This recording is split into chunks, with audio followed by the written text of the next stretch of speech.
Hi, everyone. Before we discuss the God complex today, we are recording this a little bit after we recorded the rest of the episode because today, at the time of recording, is June 10th, 2026, and we just got some Doctor Who news, and we just feel like we want to talk about it. If you are listening to the Mhm. future, skip ahead a few minutes because you probably won't care about this. But we just kind of need to decompress, talk about it all.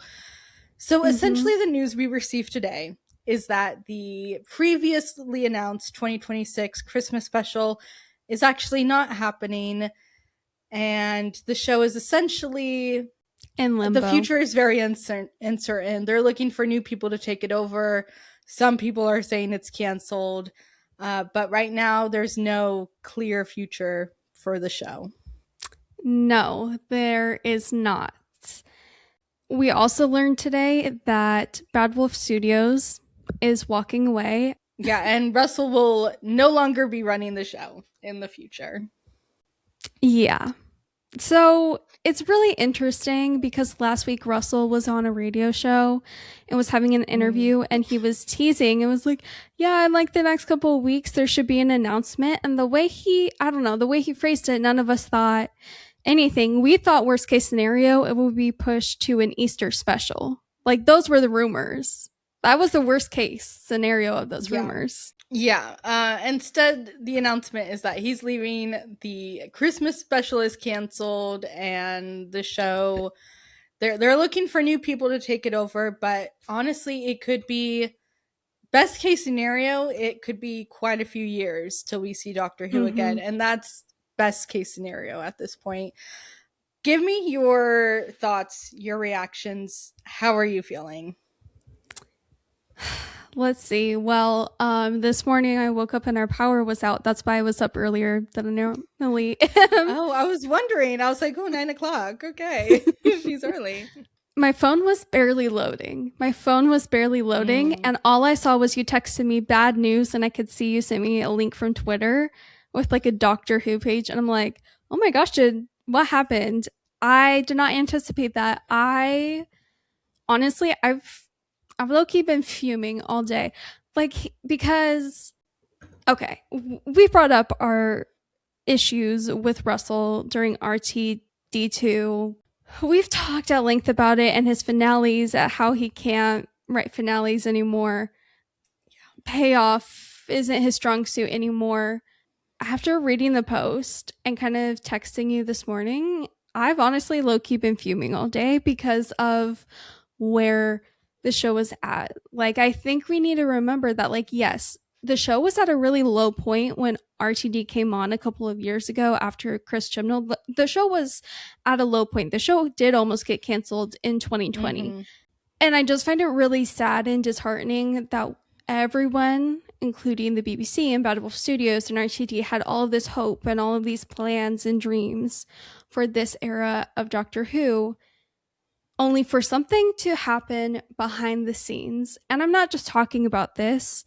I think we've all collectively know there's been stuff going on behind the scenes since series 2, or I don't even know what season, because of such the quick switch from Shooty saying, yeah, we're going to be filming series 3 soon, to, hey guys, I'm leaving, surprise, Billy Piper is on our screens.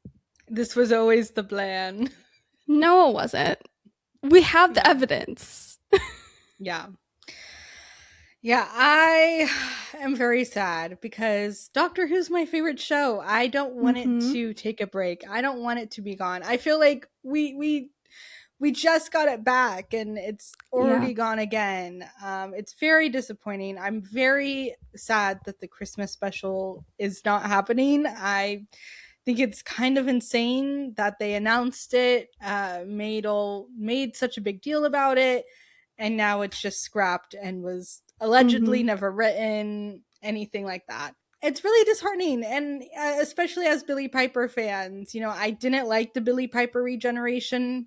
We go listen to our Reality War episode if you want our thoughts Mm-hmm. on that. But I, as such big Billy Piper fans, like I was excited to see her back, despite it all. Again, as much as I don't want the show to go on a break. I want my favorite show to keep airing, to keep being good. I do think a break and completely new people is what it needs. I was thinking this Mm-hmm. morning about it's so interesting to think about how writers like Russell and Moffat and Chibnall, they all grew up on Classic Who, and that inspired them to write the stories that they did write. And I think it Mm-hmm. is time for the kid that grew up watching Christopher Eccleston and Billy and David and all those doctors and grew up on the Russell and Moffat eras to take over and create something new and something inspired and something fresh and modern for a new audience. I think that is, well, I we've needed that for a long time. We've been Mm-hmm. saying we need new writers, fresh blood. So I do hope someone comes to take it over, but it's unclear if anyone will. It's unclear if there's any interest or passion, or if the people who have the interest and passion have the power, the Mm-hmm. experience, the, connections to be able to take over Doctor Who. So that's why the show is just in such an uncertain place, and it's very sad to see. Yeah, I'm completely with you. It's really sad, especially because we know how good this show can be. And again, we've needed new blood for a really long time. I this that is the only way this show truthfully can move forward. That's why it became so big in RTD's first tenure and then going into Moffat's tenure, is because there were changes and it was new blood and there was new people working on the show, and it's definitely what the show needs now. It just makes me nervous. I'm like, is anyone going to want to fund Doctor Who or produce Doctor Who, because the Mm-hmm. Disney deal went so bad. So bad. The Disney deal, I think, really was the worst step they could have taken, especially because they don't have the existing IP. So the whole season Mm-hmm. 1, series 14 of it all, that's confusing to people. People Yeah. don't know where to start. People don't understand what's going on, and then you have those seasons be filled with so much nostalgia, so many like niche references, old characters that you wouldn't know unless you're like us, way too deep into the weeds, and that's not accessible to your average Mm-mm. family with a Disney Plus account. Mm-hmm. And the fact that they only had a 2-season deal, and then Russell was setting things up like Susan, the boss, Billy Piper, knowing that there was no guarantee of new episodes, I think is really, really unfortunate. I agree. And the war between of it all too. Like, we're never seeing that show. And at this point, I'm gonna be real, I don't care. Like, I really don't. Yeah. Yeah. In case you're wondering, we're here in the US and they have not released the war between the land and the Mm-mm. sea. Who knows if they ever will? I'm just disappointed and upset. Mm-hmm. And I think, mm, how do I say how do I say this? I think it is telling that there was no thank you from the BBC to RTD, or from RTD to the BBC. I find that telling. Yeah, the behind the scenes drama must be very interesting. Yeah, would love to hear about that someday. How are you feeling about the fact, we're the number one Rose Tyler fan podcast, and as Mm-hmm. much as we, let me be clear, did not like the Billy regeneration, of course we're going to be a little excited to see Billy Piper back. So how are you feeling Yeah. knowing that all that fuss, all that commotion was for nothing, and we're not going to get Billy Piper back? I'm so annoyed because RTD called in Billy Piper as a favor and she was like, period. Like, I'm the Yeah, she doctor. was Like, she was so excited. excited. We were all excited. We've said before on our podcast that, like, in an alternate universe, she would have been an iconic doctor. And again, Hmm. even though her becoming the doctor or some variation of the doctor wasn't like what we would have chosen, I was still so excited to see how it would play out. And I love Billie Piper. I love her on our screens. And it's so disappointing. We will probably never get a resolution with that or with Susan. Yes, if you listen to or season 15, season 2 episodes, you know how much we were really excited about Susan, but also upset about how the show was handling it. And now we really won't get any payoff to that setup. It's unlikely that we will, at least. And that's really unfortunate because we have been waiting as fans for 60 years to see that reunion between the Doctor and Susan. People have wanted it for so long, and I think Carol Ann Ford deserves a moment to shine on the show, and God bless her, she's not going to be around forever. Precisely. All in all, the show, it's in a bit of a hot mess right now. It's basically gone for now. I hope it will come back in a few years' time with fresh voices. I would love to see someone young and inspired and energetic, someone who respects this show's history. I don't want someone to like completely retcon the past 60 years and erase the past Doctors, past characters. That would be my worst nightmare. 100%. Let me be clear. I would walk away at that point and just like not watch the show. Yeah, exactly. But we don't need to lean into nostalgia bait either. We can move forward just like we did in 2005, 2010, and 2018 when Jodie started. It's time for that again. And I really hope they find someone to take it over. And all I can do is hope for the best. And until then, we will be here talking about the past. Living the glory days. I'm so glad we're in the Moffat glory days right now. Me too. And good news for all of you listening. We have lots of episodes to come because we have a lot more seasons of the show to continue in our rewatch. So that's the good news. Sorry for the downer at the start of this episode, but we couldn't not talk about it. So was there anything else you wanted to add? I think I've said it all for now. I'm sure we will be talking about it here and there in the weeks to come. The weeks, months, years to come. Oh, most definitely. But hope you guys enjoy our episode on the God Complex. Haley, how are you? I'm good. For any viewers watching this podcast episode, I'm very tan and we're not going to talk about that. Usually I'm Casper the Friendly Ghost and I look like I went to Florida, and that's okay. You know what? We love it. Summer tan. It's great. It is great. How are you doing? I have lived 700 lives since oh my the last gosh, time we recorded. You have. Mm-hmm. I have gotten in a car accident. I'm okay, but my car is not okay. Still trying to figure that out. Yeah, R.I.P. Cherry. I only had that car for 2 years. We are in mourning, so yeah. One of my good friends got engaged, and then just like day to day, it's always chaos. It just always is. But I'm very excited to be here talking about the God Complex. So, are you ready for some fantastic facts? Yes, I am. All right. So this episode aired September 17th. 2011. It was written by Toby Whithouse, who of course did School Reunion and Vampires of Venice, and it was directed by Nick Huron, who of course did last week's episode, The Girl Who Waited. Slay.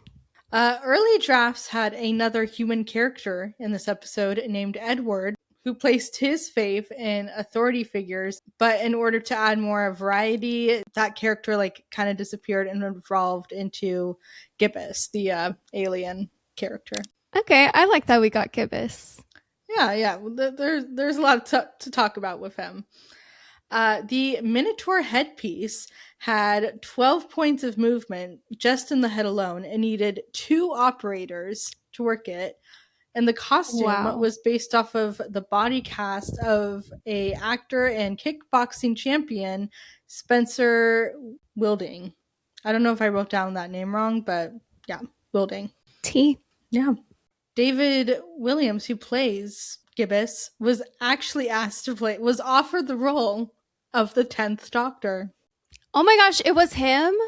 Wait, This whole time for some reason, I thought the guy... This is so embarrassing. Oh my gosh. I knew that fact, but this whole time I thought it was the guy who played Joe, the guy who was tied up. And like I never Oh. got that. I'm like, I don't understand why. No offense to the BBC and Moffat and who else was involved, but I'm like, he's not giving doctor. So that makes much more sense. It does and it doesn't. Well, it doesn't actually, you know what? I barely know this man, so I don't know why I'm I saying don't it know this makes man more sense. either. I've literally don't know this man at all besides this episode. So Yeah. yeah, but I think it's safe to say we're in the good timeline. Yeah. Okay, Haley, I'm so excited to dive into this because this is one of those episodes that I feel like I'll talk about and you'll be like, I don't really remember that one that well. So tell me, what are your thoughts on the God complex? Wait, is this really one of those episodes where I've had those moments with you? Yes. It's the way I've forgotten about those. Because like as I was watching this episode, like I remembered what happens next, but I guess it Oh. just wasn't top of mind in previous conversations. Anyways, okay. So, oh my gosh, this is I don't know if I want to bring this up. This is going to be really weird.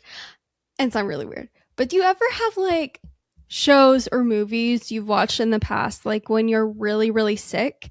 And like every time you go to watch those shows or movie afterwards, like you're always like not back in that headspace where you're like, I remember being sick. I remember feeling unwell watching this. Yeah.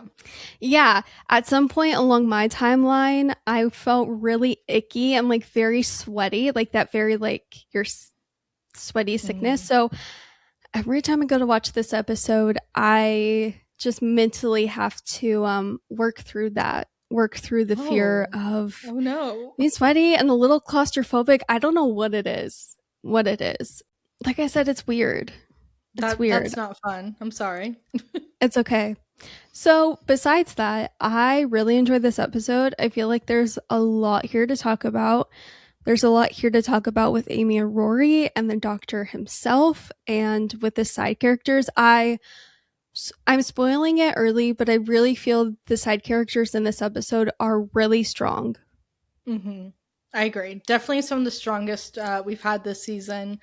Mhm. I love this episode. I think it is a underrated banger. I love Mhm. Toby Whithouse's writing. He's one of my favorite reoccurring non-showrunner writers on the show. Mhm. And his writing really shines through here. I think this episode is fascinating. It's so deep. It has so many different levels.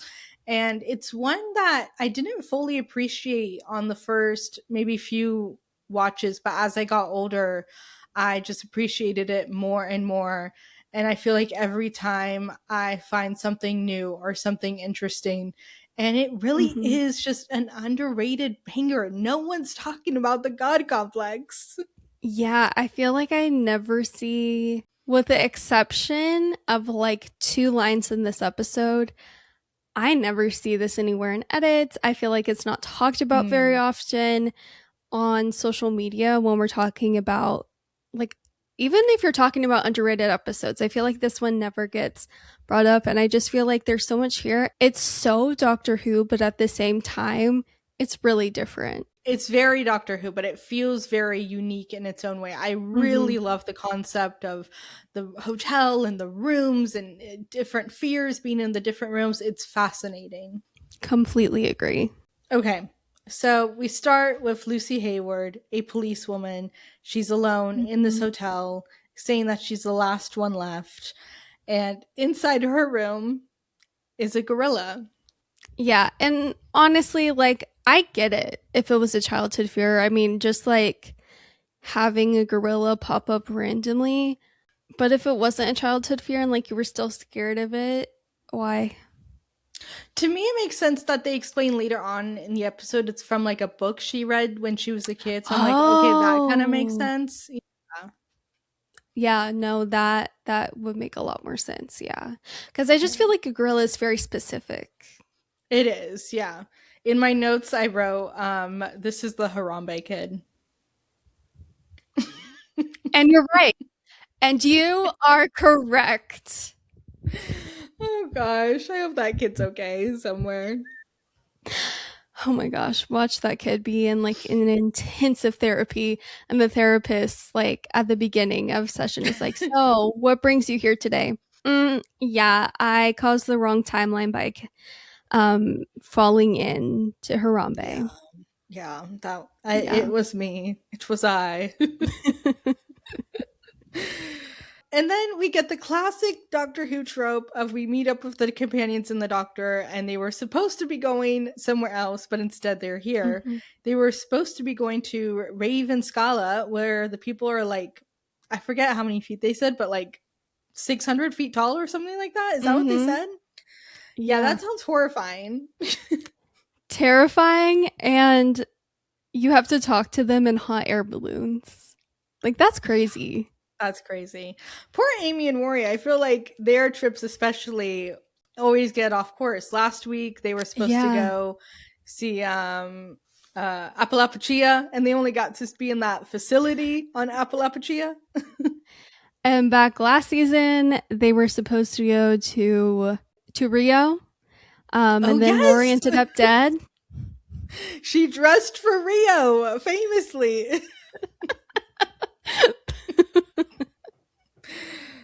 It always Uh, happens to them. it really does. I think it's so funny how excited the doctor is about this like fake Earth hotel. He's very intrigued, very interested in this Hmm. whole setup. And then Rory clocks the wall of photos, and beneath the photos are different things. I really like this concept of all the like previous victims of this hotel and Yeah. their things being on the wall. And I love that we get some in universe mentions. Like, who is it? Lady Silvertear. I don't know if I Hmm. wrote that down right, but Lady Silvertear, her fear was Daleks, which, yeah, of course, someone out there, their Yeah. biggest fear is going to be the Daleks, of course. For one of the Sontarans, it was defeat. Makes sense. Very in Makes lots of character. sense. And we have a picture of a cat nun, Nevis Prin. Her fear was saber wolves. You know what? Sounds scary. Yeah. I noticed for the first time too watching this, there are the little fly aliens from Planet of the Dead. Wait, what? Yeah, on the background. I don't think in this first scene, but you see them later in the episode. They're on the wall in the background. I did not see that. That's Yeah. crazy. What a random feature of all the things that Oh, could yeah. be on that wall from all the Yeah. episodes. Had to include those from our favorite episode of all time. Yeah. And then we meet the rest of the cast of this episode, all the side characters, and Rory has maybe the funniest line ever when he's just like, "It's okay, we're nice." That always cracks me up, and then Amy just like hits him. She's like, "What do you mean? Like Did we're you nice?" just Like say we're that's nice? exactly. It's so funny. And I love how Eleven goes on to say, she's threatening me with a chair leg. I've never been threatened before with a chair leg. Wait a second. I lie. I have been threatened before with a chair leg. It's just so funny. And I find it really funny that Gibbous is just waving his white handkerchief as a white flag. I love how the doctor immediately loves Rita, and I think Mm-hmm. I love Rita as much as he does because, yeah, I'll be talking about it a lot. I'm obsessed with this queen, and I love how Mm-hmm. he's like, Amy, with regrets, you're fired. He has a new companion crush. Yeah, he literally says like, we'll talk. Yeah. He's like, call me. We'll talk. Yeah, yeah, Yeah. so funny. Okay, so there's Rita, and then there's Howie and Gibbous, a Tivoli, and their whole thing is that they surrender and they like to be conquered, and they plant trees on the streets so invading forces have shade, which is nice. Mm-hmm. And their anthem is Glory to insert name here. I do find all the gags in this, like all the bits with this Mm, throughout the episode really funny. yeah. I feel the way about this character the way similarly to how I feel about the cast of Midnight in a way. Like, I don't hate this character. I don't like him by any means, but I What? think he's an interesting addition and adds, like, you know, an interesting dynamic to the episode. Interesting. Okay, because for me, I've always liked him, not in the sense that like a flawless character or like a really stand-up character, but like him in the sense that he's funny and very much bringing some like comedy to the episode. Mm. And I think it honestly goes back to when I first watched this when I was much younger, and for some reason I was just drawn to this alien who was just constantly surrendering, and I thought that was really funny at 13. But I will get into, like, I do have problems with him later on in the Mm. episode. But how you feel about Gibbous is how I feel about Joe. I cannot stand Joe in this episode Mm. whatsoever. I mean, I know he's tied up and possessed by the time we meet him, but I Yeah. cannot deal with this man. Yeah, I don't really have any thoughts about Joe because we don't really know the real Joe at all. Like you said, by the time Yeah. you meet him, he's already possessed. Now, what is the deal with this big room and all the puppets in this room? Is this his room? I'm very unclear about what's going on here. I am too. It's giving a room full of Stooky Bells. Oh my gosh, a Stooky Bill reference. Yeah. That is also unclear. Like, what is this? And it's so creepy too because they're just laughing as they all go into the room, and then they all stop laughing and just turn their heads at the same time. And it's just what's the reason? Is this his room? Is this just a room in general meant to like scare people? Mm. It has to be his room, I'm thinking. Why he Yeah, gets like really. such a big room, I don't know, but I feel like it has to be. It has to be. Oh, what are your thoughts on Howie? What are my thoughts about Howie? He's there. He's here. I feel bad for him. When we see his room, I do feel really bad for him. And like they reveal later on, he just got over a stammer that he had like his whole life. So I feel bad for him. The whole conspiracy theory stuff, like I just I can't deal with that energy these days, but fair enough. Then the Norway thing I think is funny when he's talking to Rory. He's like, "We're in Norway. This is where they're going to send all the rich people when the world ends." Very paradise vibe. So that's funny. It is funny, and Rory's response is even funnier when he's like, Yes. "That's amazing that you've come up with a crazier like conclusion than what's actually happening," which I find funny. To me, Howie is giving 2010s chronically online Yeah. man. Mm-hmm. No, 100%. I see it. I kind of feel bad for him. His room is just like a bunch of girls making fun of him. I know. I'm like, actually, that's really sad, and they were making fun of his stutter. Yeah, that is really sad. And he had been No, we going to don't. speech therapy too to fix That's it. rough. I need to go to Yeah. speech therapy. If this podcast has taught me one thing, it's that. Now, what we don't have to get too deep here, but what do you think would be in your room? Oh no, I knew you were gonna ask. Okay. Of course. Depends on how dark I want to go with my answer. Yeah. Honestly, just me being all alone and no one being there because I'm like too much and too much of a burden. That would be my room. Oh, wow. Yeah. Mine, I think mine genuinely could be snakes because I really am petrified of snakes, or being alone, like just being left behind by everyone. Everyone's moved on without me. I will never move on without you. And I won't leave you either. Thank We'll you. be here when we're 80 talking about Doctor Who. Remember back when they had a tri-generation? I'm just kidding. That was a joke. RTD, if you write that, I'm done. Don't give Russell any ideas. Doctor Who Twitter's gonna hate the Try generation. Doctor Who Twitter needs to get a grip right now. It's a little too depressing. It's always so bad. It's terrible. It is. Oh, that's so funny. Okay, and then we see Rita's room. Rita's room breaks my heart. I know. It's her dad yelling at her over grades, over getting a B. And that's so sad because she's, I was going to say a nurse, but now that I'm thinking about it, is she a doctor? We don't really know, I guess. Either way, it's so sad.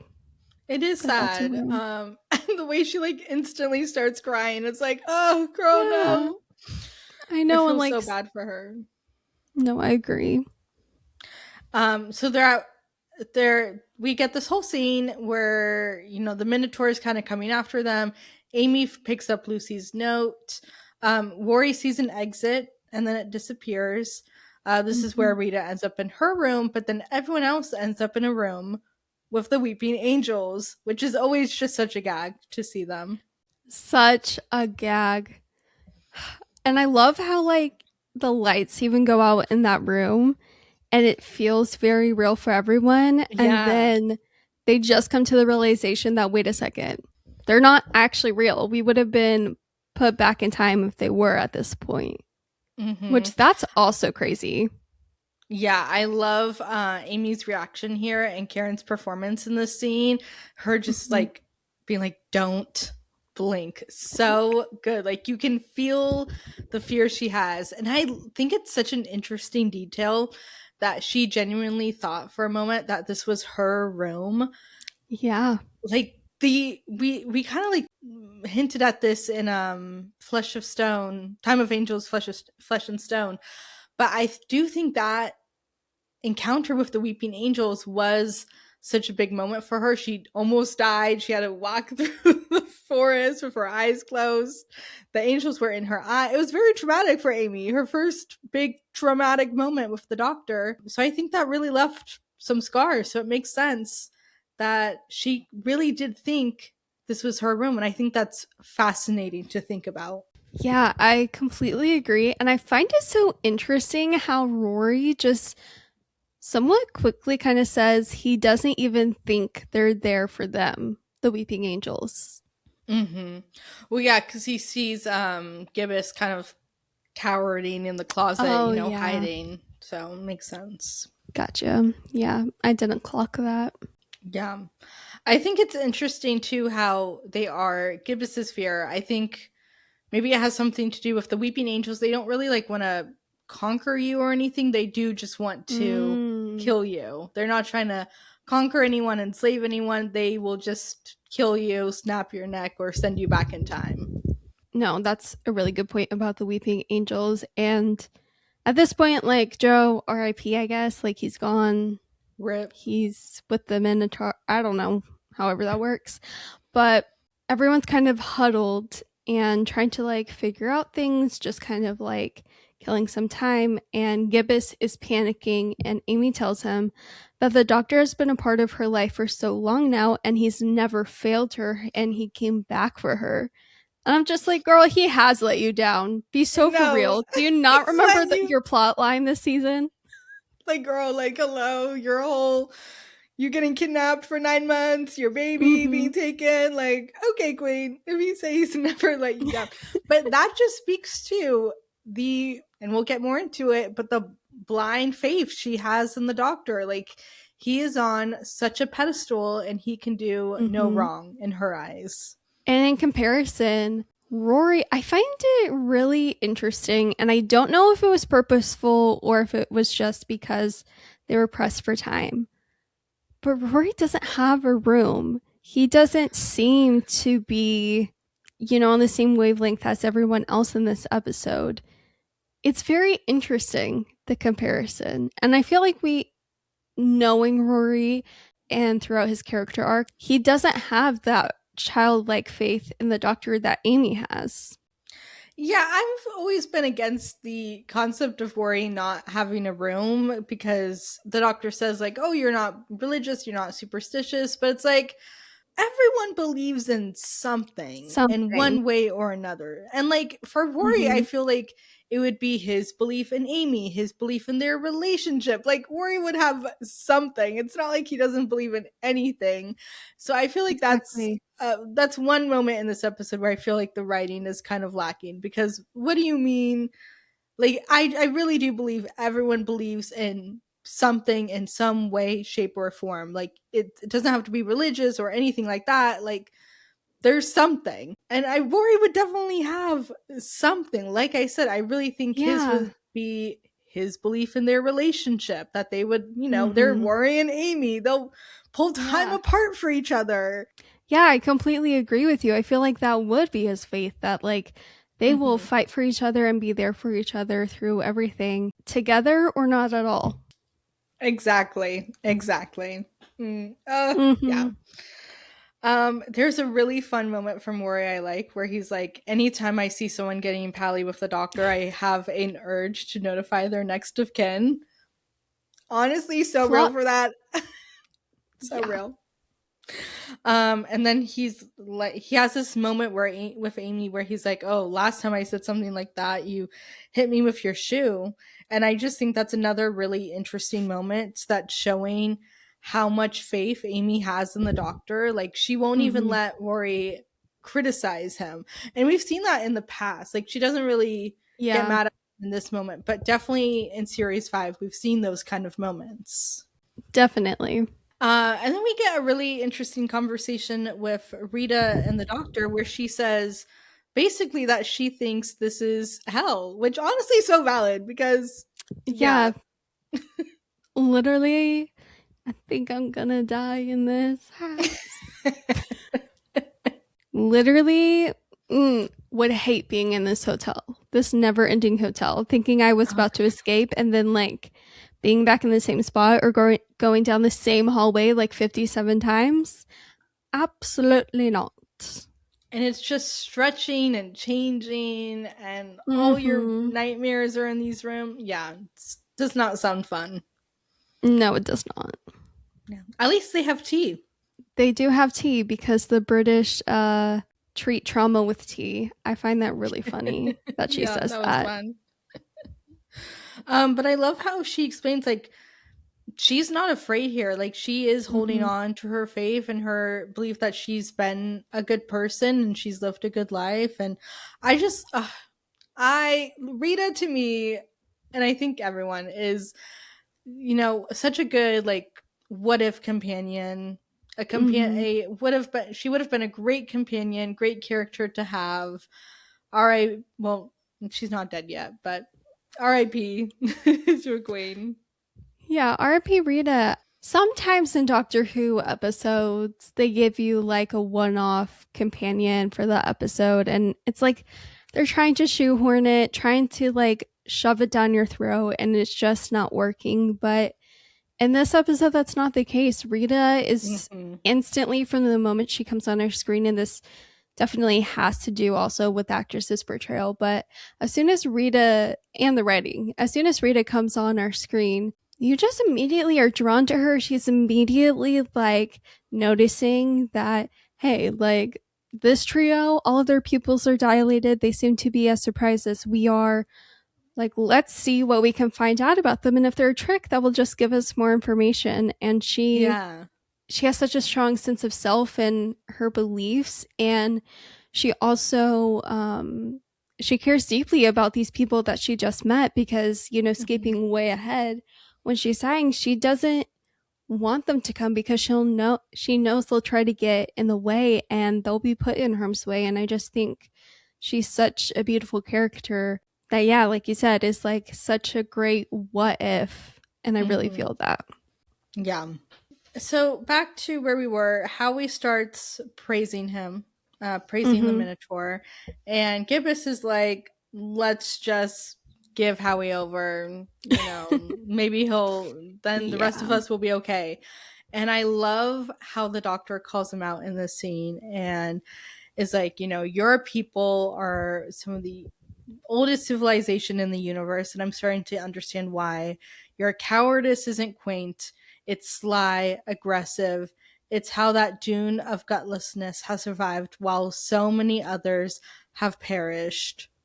Ooh, if the doctor Mm, was calling me out like that, I'd be shaking in my boots. And I just love that yeah. speech to him, because for the doctor especially, it must be so frustrating to meet someone like Gibbous, Mm-hmm. someone who is a coward in the worst way possible. You know, it's not like a Yeah. Ninth Doctor parting of the ways cowardice moment. We're talking about a very different kind of situation, and he's seeing someone from this civilization who's last lived for so long when his own people are gone. And I Ugh. just love that moment. Yeah. I really like how he says that, like, his cowardice is aggressive. I feel that Mm-hmm. really puts it into perspective. And yeah, like, even though I like Gibbous as a character in this episode because of all of the funny quotes, like, it is kind of appalling that he's like that much of a coward, that Mm-hmm. he's not going to go out of his way to help anyone else ever. Like, he's just going to serve himself. He's just going to go in his own la la land. And yeah, when 11 says, no one else dies today, that's how you know. That's how you know someone else is going to die today, unfortunately. Yeah. Yeah, unfortunately. One of the last human moments we see of Howie, he says he's worried about his mom because his mom's going to Mm, worry about him. And I just think that's so sad. that is really sad. Okay, so they go to try to trap the creature just to, like, have conversation, figure out what all of this is Mm-hmm. about. And they all make the decision to leave Gibbous, of all people, with Howie. And my question is, why didn't someone else stay behind and you guys take Gibbous with you, or like park him somewhere? Yeah, they really should have saw that coming because come on. Like, be so for real. Like that. We Mm-hmm. all knew. We all knew. I love direction, the directing of this scene when they are trying to trick the Minotaur and they are in this like salon, and we see Mm-hmm. all the reflections with the mirrors, and there's a water feature, and the Minotaur and the Doctor, they're not quite face to face. They're like looking at each other and speaking through these mirrors. And I think that's Mm-hmm. fast. It just looks so visually interesting. I think Mm-hmm. the directing throughout this episode is really really good, and I really like it in that scene in particular. Yeah, I was going to also bring up, just in general, the directing of this episode is incredible. Honestly, should have gotten an Emmy. Oh, and that's tea. Yeah, I like that the doctor has this conversation with the Minotaur and Mm-hmm. figures out, like, through conversation, that this is essentially a prison and the creature has lived this long that even its name is lost, and it just wants it to stop because at this point, like, it's just instinct. And I mean, we find out at the end of this episode basically, like, the system is glitching, but I find it so interesting because the whole thing about, like, the Minotaur and its species is that, like, they set up these whole worlds to essentially worship them. But, like, this Minotaur, he's reached the point where he's like, I want to peace out. Like, I'm tired of this. Mm-hmm. This is not what I want. And I find that so interesting that a creature who's created to be like worship still kind of has that feeling of, like, I just want this to be over. I don't want this to continue, even though it's being fed by all of these people's fears or Yeah, faith, I mean. and he's just trapped in this endless cycle and doing all this just because that's what he's supposed to do. That's his instincts to Mm-hmm. do this thing. It's really fascinating, and I think the design of the Minotaur is really well done. I think it's fascinating. Yeah, The audio design, the sounds we hear from it. I think that was all really well done. I completely agree. Another really great Rory moment I love in this episode, after Howie dies, he's talking to the doctor and he's talking about how he just got over his stammer. And he says, we forget that not all victories are about saving the universe.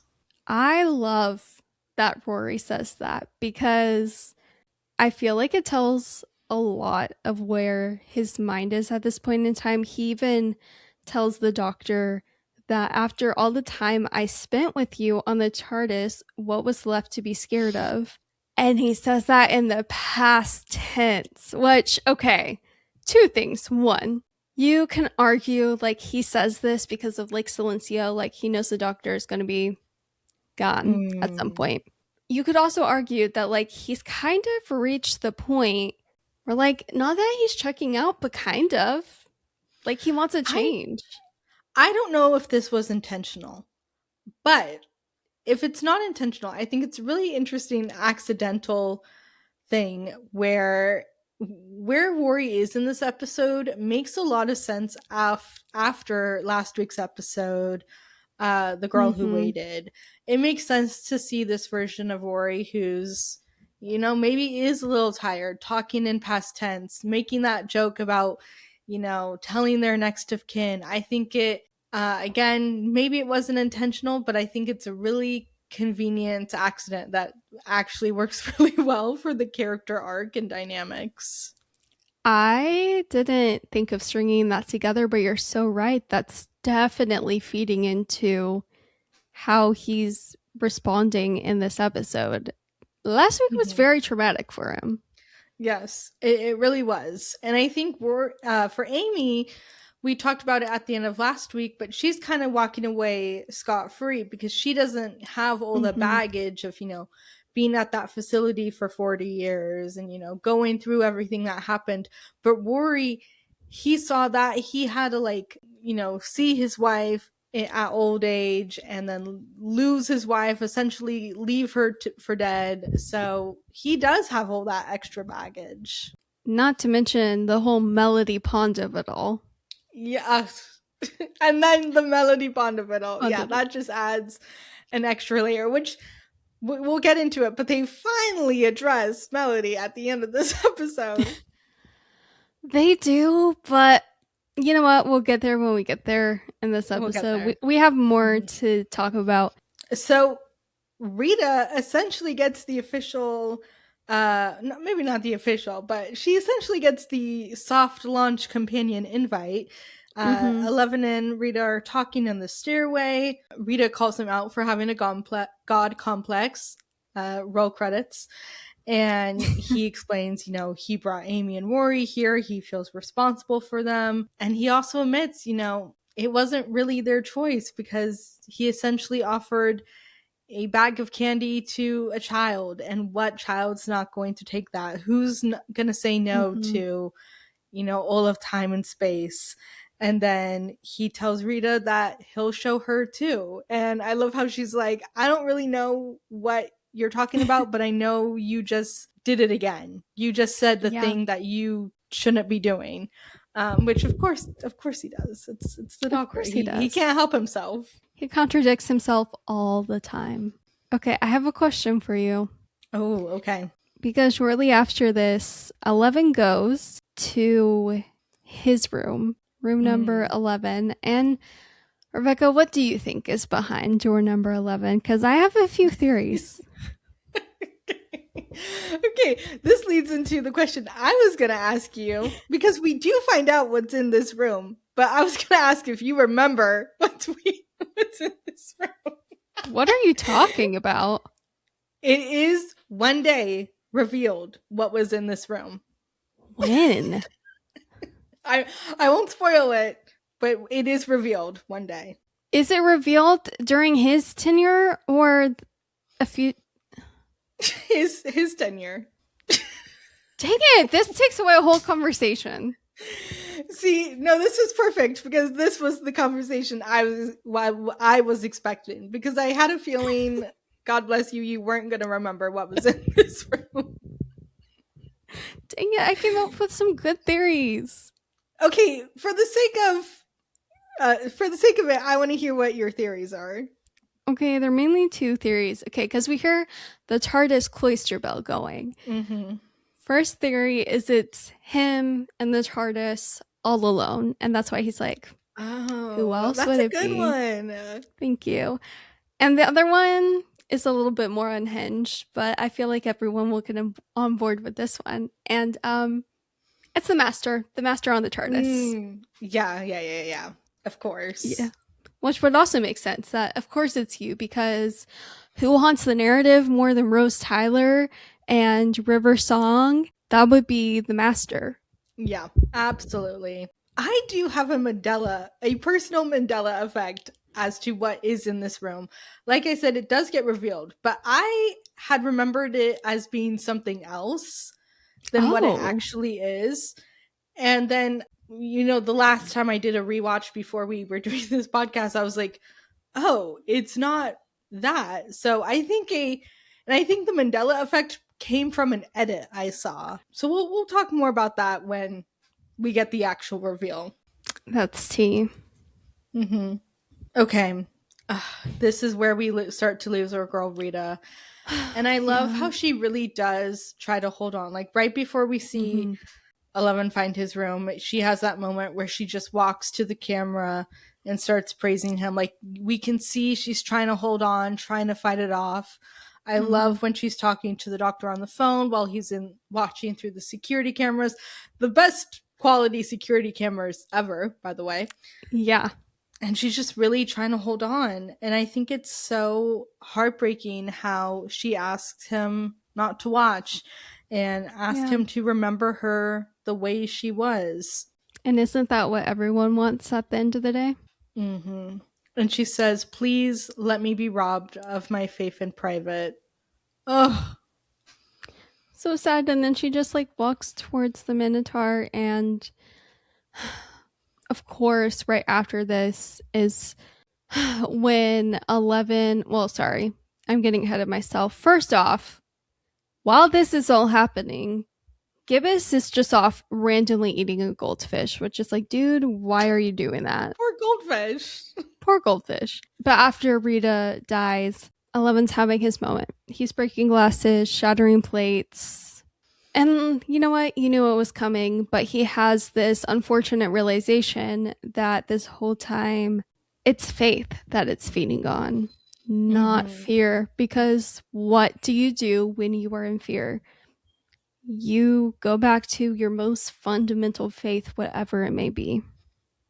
And he has this realization seeing it through Amy's eyes because Gibbous calls Mm-hmm. out the doctor for being like, "You keep saying you're going to figure it out and then you don't." And then Amy's like, "Hey, like, let him cook. Like, he'll figure it out." Yeah. And that's when he realizes, oh, it's not all about faith, fear, it's about faith, which I think is so interesting.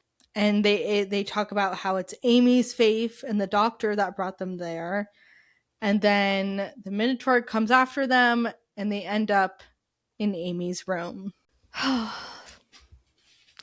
This scene, guys, this Oh my entire scene in gosh. Amy's room, the pen, gold, Mm, gold. yeah. Yeah. Seeing little Amelia Pond on her suitcase Mm, looking out the window to the yeah. stars is so heartbreaking. Amy's fear is, being the girl who waiting forever for the doctor. And in the scene, the doctor basically has to make Amy lose her faith in him to see each other as they are. He says, "I stole your childhood and now I led you to your death. And the worst part is I knew this would happen. This is what always happens." Mm. Mm. I took you with me because I was vain, because I wanted to be adored. I'm not a hero. I really am just a madman in a box. Amy Williams, it's time to stop waiting. This scene is so heartbreaking. And we've talked about before how Yeah. the doctor really sees Amy as Amelia Pond, as the girl he had Yeah. fish fingers and custards with. And we even see that here. I love the moment where it goes from Karen's face to Amelia's face, Mm-hmm. and then he kisses her forehead, and it's Karen's face again. It's so, it's so beautiful. And now Amy has to see the doctor for who he is, not like her childhood imaginary friend, but just a madman with a The box. She box. has to let go of that blind faith she has in him. And it's just such like a full circle moment from the 11th hour where he says, Mm-hmm. I'm just a madman in a box. And that was all like fairy tales and excitement and running all across the universe. And here it's shattering her perspective and her faith in the doctor and bringing her to see what it all really is. And it's so emotional and so heartbreaking. Karen's face in this scene always gets Mm-hmm. me. You see the pain in Amy's face here, and like you said, like the shots like that continually pan to Amelia's face, back to Karen, or back to Amy's face, was like such a great touch. And I really feel that here, having this moment, especially having the doctor tell her this, she really is forced to reconcile this and really forced to like actually be like, yeah, he is a madman in a box. Like, I love this man, but he is a madman in a box. Mm-hmm. I think it's so interesting that it's the doctor having to be so honest with her and admit all this to her, that is what kind of breaks it for her. Because even Mm-hmm. after everything she's gone through, even everything with River, with Melody, everything, she still held on to her faith. And Yeah. he had to be the one to crush that. It is so heartbreaking. So, so heartbreaking. Yeah. Yeah. And then the Minotaur, kind of starts dying, and the hotel fades away, and they are on this prison in space. They are. And 11 is essentially gives the creature the space to die. And he even says this, that he sacrificed the pawn's faith in him, which I'm like, Rory didn't have faith in you as Amy, but okay. Um, Okay, yeah. and we find out the Minotaur is a distant cousin of the Nyman. I already talked about this, how they set themselves Yeah. up to be worshipped. And they snatch people with faith and they convert their faith to food. And the settings here had a glitch. And as the Minotaur is dying, he says, an ancient creature drenched in the blood of the innocent, drifting through space in an endless shifting maze. For such a creature, death would be a gift. I wasn't talking about myself. Mm, Yeah. Yeah, I love mm. that. How the doctor's translating from the Minotaur, he's explaining all that, and then he says to the Minotaur, like, then enjoy it, accept it. And the Minotaur says, I wasn't talking about myself. Oh, Ooh, damn. And it's especially, we have to remember this version of the doctor knows that he's going to die because Amy told him. that's right. Yeah, yeah, So it's just, teasing that death arc a little bit. yeah. I have to talk about one little moment that happens right before this, which is just Ooh, when they're looking at the screen, and Amy says, it wasn't just after me. The doctor had a room as too, so she asked him, what do Time Lords believe in? that's a good question. Yeah, I don't know, I just kind of, I love those like little moments where, she asks like such an interesting question like that, and he doesn't answer her at all. He moves on. Allow me to just be really, really annoying for a moment, but whenever I see that scene and her asking him that, I always think back to the Satan pit. You know what I'm going to bring up? The 10th Doctor in the cave with the devil being like, if there's one thing I believe in, gods, demigods, I believe in her, talking Her. about Rose. I had to talk about it. And I You had love to when talk people, about it. yeah, and I love when people use those moments in edits. So Yeah. good. Give me more. Please keep feeding us. We personally feed on edits. We really do. It's a problem. So 11 gifts them a car and a flat. Yeah. How did he do all this? First off. He won the lottery for them. Oh, so true. He does love doing that. Yeah. I don't know. He's a doctor. He can figure out some way, find money somewhere. True. Um Sonic and ATM. Exactly. Sonic and ATM. I can see it. I can picture it all too well. Sorry. That was unintentional. What are your thoughts on like this whole ending scene? This is really sad. I know Mm-hmm. we see more of the ponds and plenty of episodes to come. But for me, this really is the beginning of the end for the ponds. You know, it It never really is. goes back to what it was in series 5 and series 6. This really is the beginning of the end for them. And Mm-hmm. it's very, very sad. I love Amy's line at the end. You know, he's saving us. Her conversation with the doctor is so, so sad. He tells her he's doing this because they're still breathing. Like, he has lost so much, so many people, but there's something about the ponds. They really are his family, like, Yeah. actually his family. And I love when Amy's like, this can't be it. This can't be how this happens. And he's Mm-hmm. like, well, what's the alternative? Me standing over your grave? Foreshadowing. Foreshadowing. Don't talk to me because I'm thinking about how I've seen this line in edits, this one specific edit, and I'm just it's drawing me in right now mentally. But it's Yeah. so sad, and their hug at the end, it's And so her, heartbreaking. it is. And her, like, laughing and crying too as he, like, Mm-hmm. leaves in the TARDIS. It's so heartbreaking. I love that he knows Worry's favorite car. That's very sweet. I know, and how Rory's like, how'd you know that was my favorite car? And was like, you showed me a picture and said this is my favorite car. I find that so funny. Like, I just love lines like that. And Amy tells the doctor that, hey, let my daughter know if you bump into her to come visit her mom sometime. Hmm.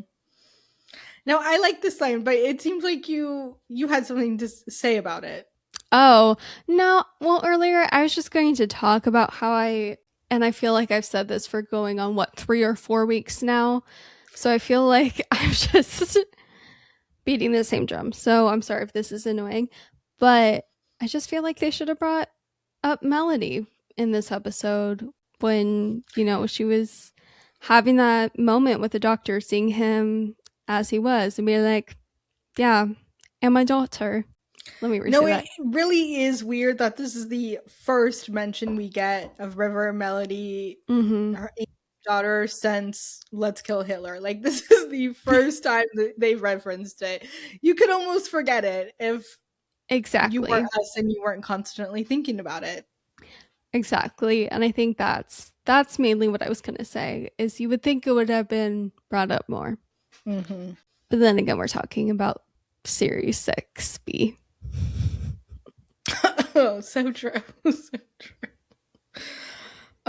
Yeah, just this ending is so sad. Worry walks out with the 3 champagne glasses. Amy says he's saving us. And then we just see the doctor all alone in the TARDIS, something we haven't seen in a very long time. The last time we saw this was with 10. Hmm. Trying to place the episode, is it the end of time? Yeah, I mean, he is alone in the TARDIS in the end of time, so. Yeah, I'm trying to think. I don't know what scene I'm thinking of There's a specifically. few we see with 10. Like, there's that scene in Partners in Crime when he's talking to himself.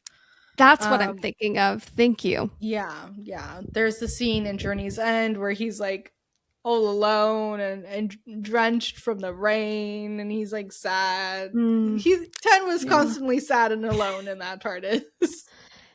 He can't help that he was emo, okay? He was an emo boy. It's not He his was. fault. But yeah, that's the God Complex. Such a fascinating episode with, such interesting character moments, a fascinating concept, an underrated banger if there ever was one. Yeah. She is so underrated and deserves to be talked about more. So, hope you guys enjoyed us talking about the God Complex. Who is the star of the show? I guess Rita, you know, It's like a basic answer. You knew we were gonna say it, but like that, Mm-hmm. it's that's it. It's Rita. Like she's such a good side Exactly. character, one of the most interesting side characters we've had all season. And R.I.P. Queen. Like she could have been the next companion. Completely agree with you. What is the heart of the episode? What is the heart of the episode? What is the heart of the episode? Make sure that if you're in a really creepy hotel that you're trapped in, that you figure out what the Minotaur is feeding off for sure. So true. If you are being drawn to a specific door or room, try your best not to open that door. Don't go in there, because for all you know, there could be weeping angels. Yeah. I do love how throughout the episode the doctor's like, stay away, do not go to your room, and he does it as well. Like he has to open his Mm-hmm. door. He's gotta. Oh, I have to bring up this last point, but in that scene where he's opening his door, I do love how that scene is shot. The like zoom into the door, and then we see just the number 11. Of course it's 11, and we just see Matt Smith's face reflected on the number tag. I just think that was shot really well. I completely agree. All right, do we have any reviews from the past? Yes, I sure do. And these first two are comments from the original Doctor Who subreddit discussion thread from when this episode came out. The first one is a comment, not a review, but I thought it was interesting, by the user P-Squid, and they said that I like that the god complex was literally a complex built to imprison a god. Oh, that's fun. Yeah. Yeah. And then this other comment is by the user EHDeve23, and they said, wow, that was surprising. I've been expecting Amy and Rory to leave, but I never expected it would be in an episode rather than a finale. Yeah, I do remember the first time watching this and being like, what do you mean they're leaving like in the not the middle of the season, but in the middle of the season? No, exactly.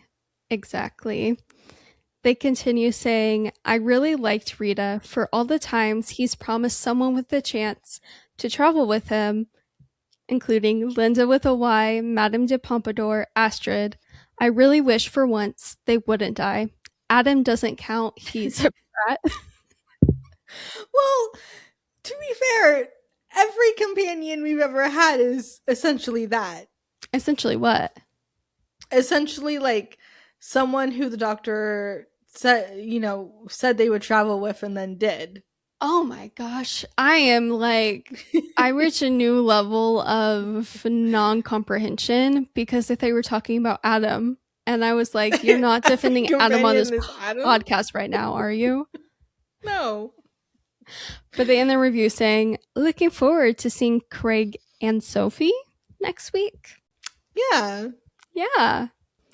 And this final review happens to be from IMDb by the user Bob Lipton, and I'm just going to read a snippet of his review because it's quite lengthy.